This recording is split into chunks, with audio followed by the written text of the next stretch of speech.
News ఏపీకి కొత్త CS గా నీరబ్ కుమార్ ప్రసాద్ ను నియమిస్తూ ప్రభుత్వం ఉత్తర్వులు జారీ చేసింది. కాసేపట్లో ఏపీ సీఎస్ గా ప్రమాణం చేయబోతున్నారు నీరబ్ కుమార్. ఆయన 1987 బ్యాచ్ కి చెందిన ఐఏఎస్ అధికారి. ప్రస్తుతం అటవీ పర్యావరణ శాఖ ప్రత్యేక కార్యదర్శిగా ఉన్నారు నీరబ్ కుమార్.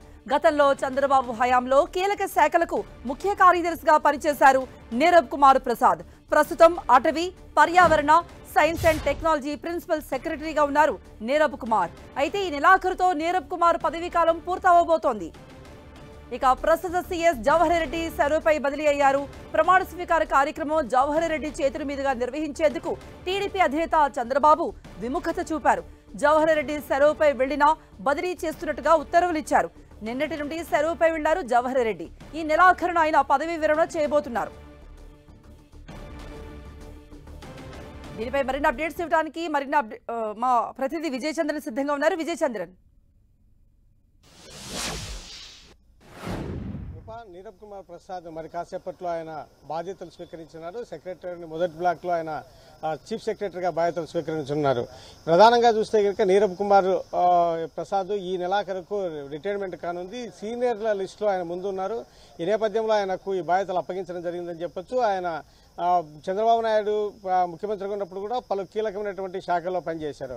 అయితే ఆయన ఈ నెలాఖరుకు రిటైర్మెంట్లో ఉన్నారు. ఈ నేపథ్యంలో ఆయనను మళ్ళీ కొనసాగిస్తారా, లేకుంటే కనుక చంద్రబాబు నాయుడు ముఖ్యమంత్రిగా ప్రమాణ స్వీకారం చేసిన తర్వాత మరెవరినైనా ఛాన్స్ ఇస్తారనేది మటుకు వేచి చూడాల్సి ఉంది. అయితే ముఖ్యమంత్రిగా ప్రమాణ స్వీకారం చేసిన తర్వాత ఈయనను కొనసాగించే అవకాశాలు కూడా లేకపోదు అని చెప్పేసి కొంతమంది చెప్తా ఉన్నారు. ఈయన తర్వాత చూస్తే కనుక అనంతరాములు, శ్రీలక్ష్మి, గోపాలకృష్ణ ద్వివేది, రజిత్ భార్గవ, వీటితో పాటు బుడితి రాజశేఖర్ వీరు ఉన్నారు.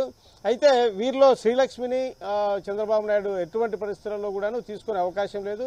జగన్మోహన్ రెడ్డికి అత్యంత సన్నిహితురాలైనటువంటి అధికారిగా ఆమెకు పేరుంది. తెలంగాణ నుంచి కూడా ఆయనను ఇక్కడ ఏపీ క్యాడర్కు తీసుకోవడం జరిగింది.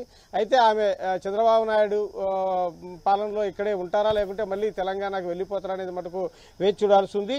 ఇప్పుడు గోపాలకృష్ణ ద్వివేది, రజిత్ భార్గవ వీళ్ళిద్దరు కూడాను 8th మంత్లో ఈ ఏడాది రిటైర్డ్ కావాల్సి ఉంది. వీటితో పాటు బుడితి రాజశేఖర్ ఈ ఏడాదిలో December 31కు రిటైర్డ్ అవుతారు. అయితే బుడితి రాజశేఖర్ తన పదవి కాలంలో 0% ఎక్కడే కానీ అవినీతి లేనటువంటి ముక్కుసూటిగా వ్యవహరించే అధికారిగా పేరుంది. ఆయన ఎటువంటి ఒత్తిళ్లకు కానీ రాజకీయ ప్రలోభాలకు కానీ లొంగనటువంటి పేరు కూడా ఆయనకుంది. ఇప్పుడు ఈ నేపథ్యంలో ఇంకా ఎవరికైనా అవకాశం ఉంటుందనేది మటుకు చూడాల్సి ఉంది. ఈ తర్వాత విజయానంద్ సీనియర్ ఐఏఎస్ అధికారి కూడా ఉన్నాడు. ఆయనకు కూడా ఏదైనా ఛాన్స్ ఉండే అవకాశం కూడా ఉంది. నీరబ్ కుమార్ ను కొనసాగిస్తారా, లేకుంటే కనుక విజయానంద్కి ఇస్తారా అనేది మటుకు వేచి చూడాల్సి ఉందని చెప్పొచ్చు. ఈ నెలాఖరుకు రిటైర్డ్ అవుతాడు కాబట్టి ఈలోగా కేంద్రం నుంచి ఆయన మళ్ళీ ఎక్స్టెన్షన్ కోసం చంద్రబాబు నాయుడు పర్మిషన్స్ తీసుకోవాల్సి ఉంటుంది. కాబట్టి ఈ నేపథ్యంలో ఇదంతా కూడాను ఆయన పదవి బాధ్యతలు స్వీకరించిన తర్వాత ఒక నిర్ణయం తీసుకొని ఉన్నారు. రైట్ విజయ్ చంద్రన్.